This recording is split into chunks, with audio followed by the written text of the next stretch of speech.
Remember yesterday when I was telling you the rototiller, when you break this virgin ground, is basically useless? I'm not saying that out of spite or meanness, but you're not going to rototiller this stuff right here. Ain't going to happen. You're going to have to get it out. All this would do, you got a slip clutch on your rototiller that slips the clutch. You got a shear pin. That's the extrude, not the stump. That's the root system. That's why you create a seat bed as free of foreign material as you can. Now, this small stuff would rot out in time, be organic matter, but that big stuff wouldn't. You keep bringing it up year after year. But, now, if you're going to plant a perennial on it, to be buried, such as clover, alpha rack, edge, something like that, that you didn't keep disturbing the soil. But if you're always going to plant an annual, then you're going to keep running into this same stuff. So once it's gleaned out of your soil, then your rototiller's okay. But other than that, it'll be a lot of work.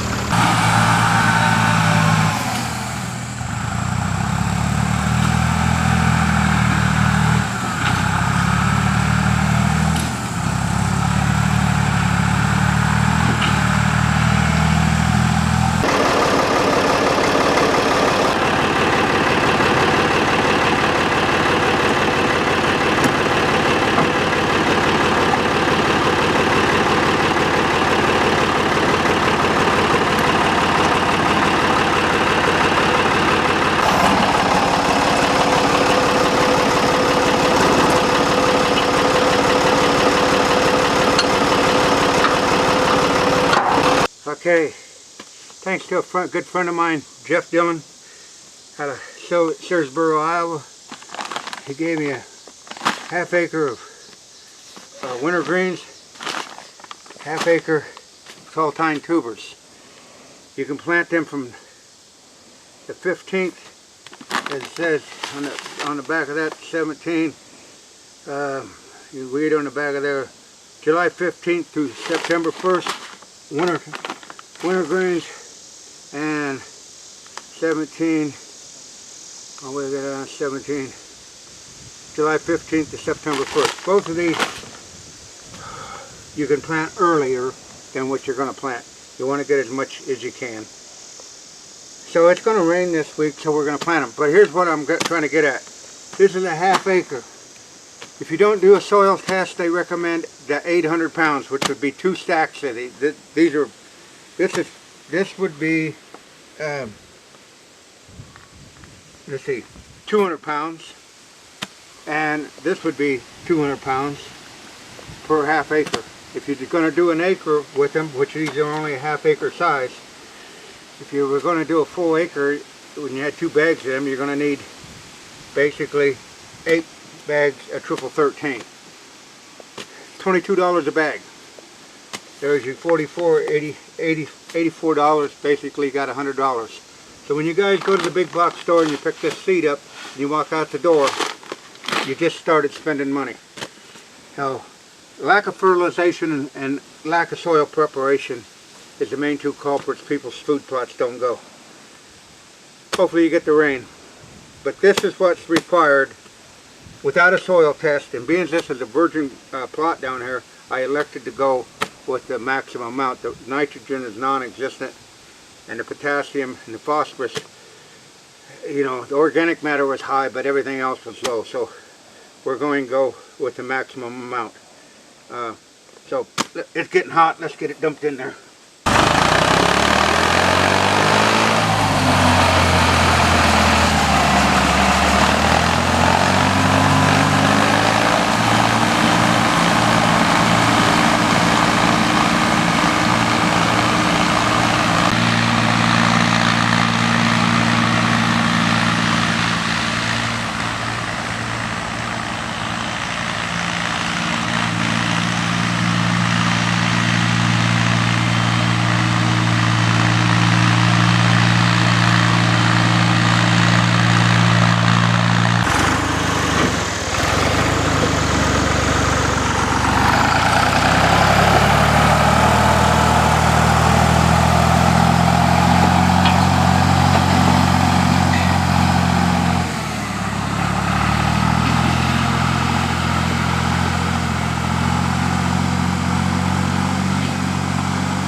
Okay, we're gonna go in here, in this area here, with the winter greens.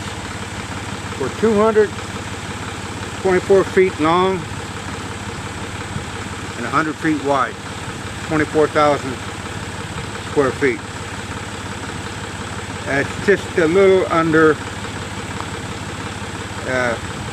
it'd be 24 and 24,000 would be 48,000.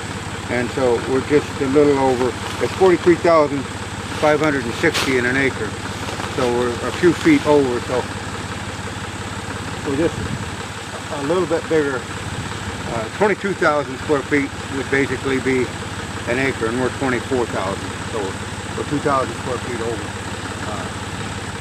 a half acre. So we're going to go with this. This is a late season, over 1 million acres planted.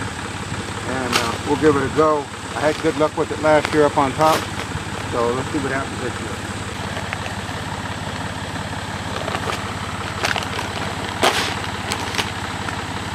You want to leave me with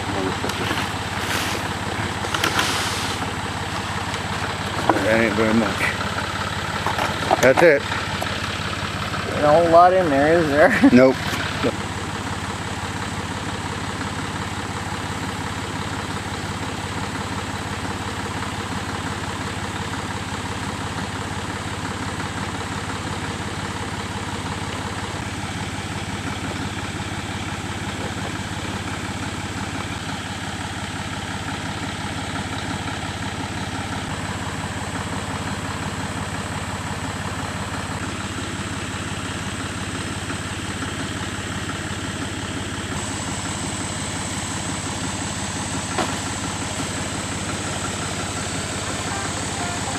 See how small that seed is? That's why it's real critical to have a proper seed bed. Does two things. Here's the dirt you're planting this little seed in. Don't have a whole lot of energy to come up through big clods. So if you're out there doing minimal amount of tillage, you're going to get miserable amount of results. Another thing, when you got that all filled up, smooth, you can see where you walked. It leaves a footprint, so you know that's your marker. You can move over. Proper tillage, fertilization, right amount of seed. If you're not doing that, don't expect to get any kind of results. Yeah, you will get germination, I can guarantee you that. But whether you get the maximum germination and maximum tonnage is to be debated. So, one more step. Now, if you do not have a colopactor, you would be done here, because you do not drag that small seed in. But I do have a colopactor, so I got to go up and get it hooked on, run over one time, press it down, that's it.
Here comes my hired help.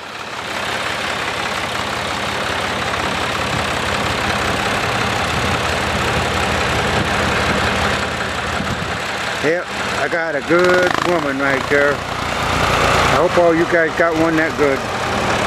Farmer. It's hot too.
Well, let's get this half acre of Jeff Dillon's Plowed tubers planted.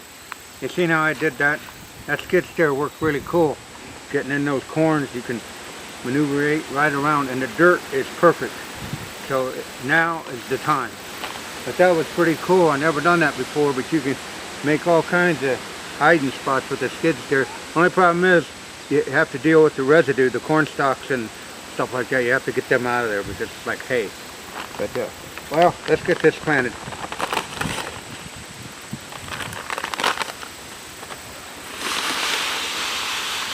Alright, there's some super little seed right there. See that bright blue?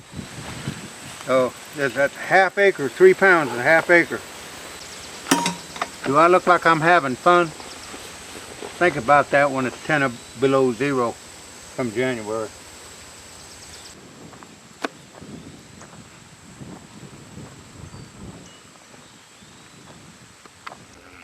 There it is. Pretty hard to see, isn't it? There's another one.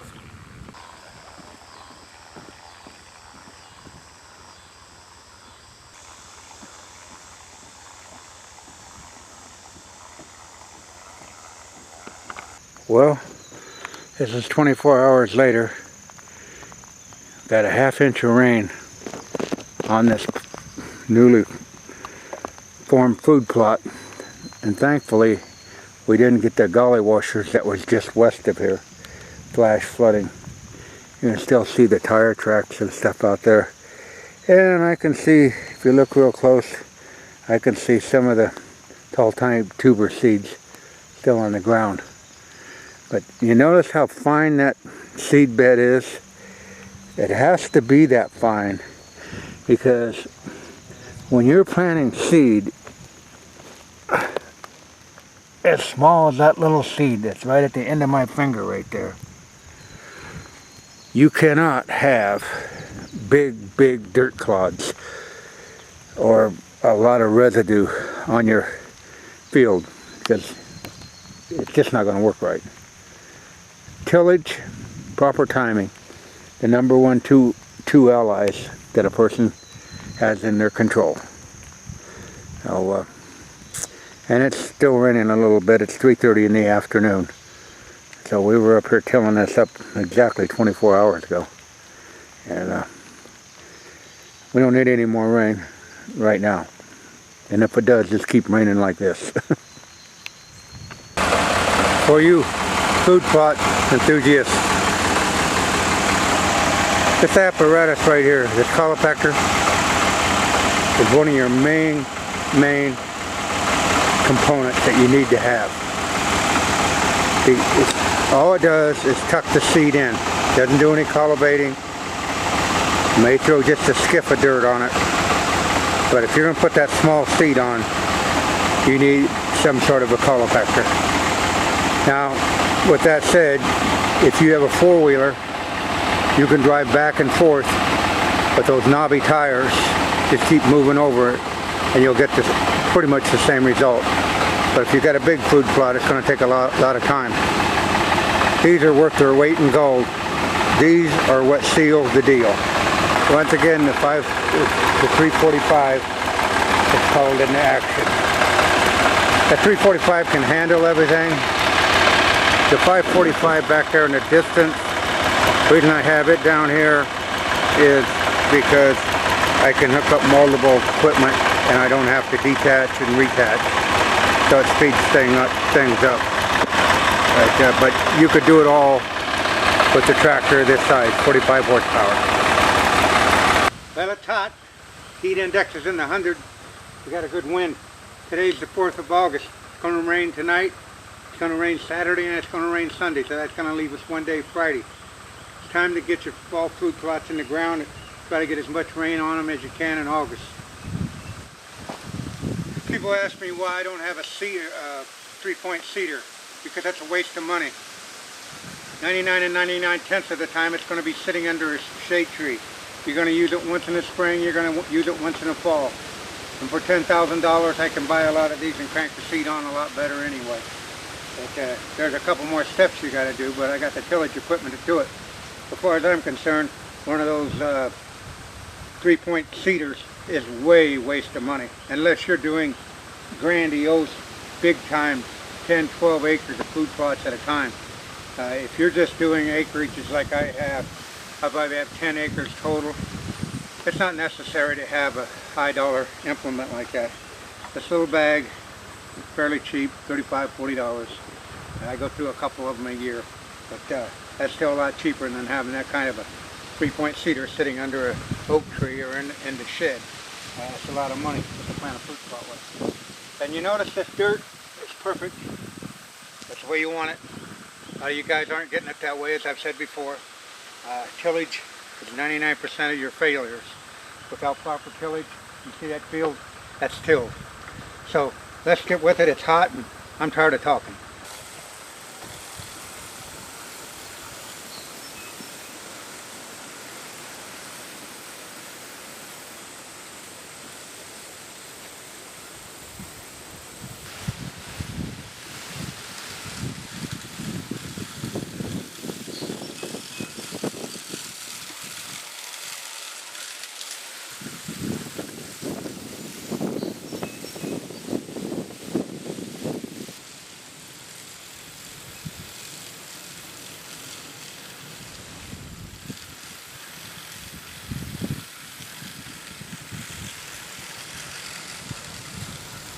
Okay, this is the last and final step. This is really important when you're planting small grains. Now, if you're practicing, you notice you got a sizable oat in there. That can be covered up to a ½ inch, but your other little seed can't be covered up hardly at all, a ¼ inch at the maximum. So it's better to run a colopactor over there, push it down to the ground. That way you won't cover up your small seed, your brassica seed, or your oat seed can still germinate, but you're going to risk of burying it too deep. So let's get this thing running down the road.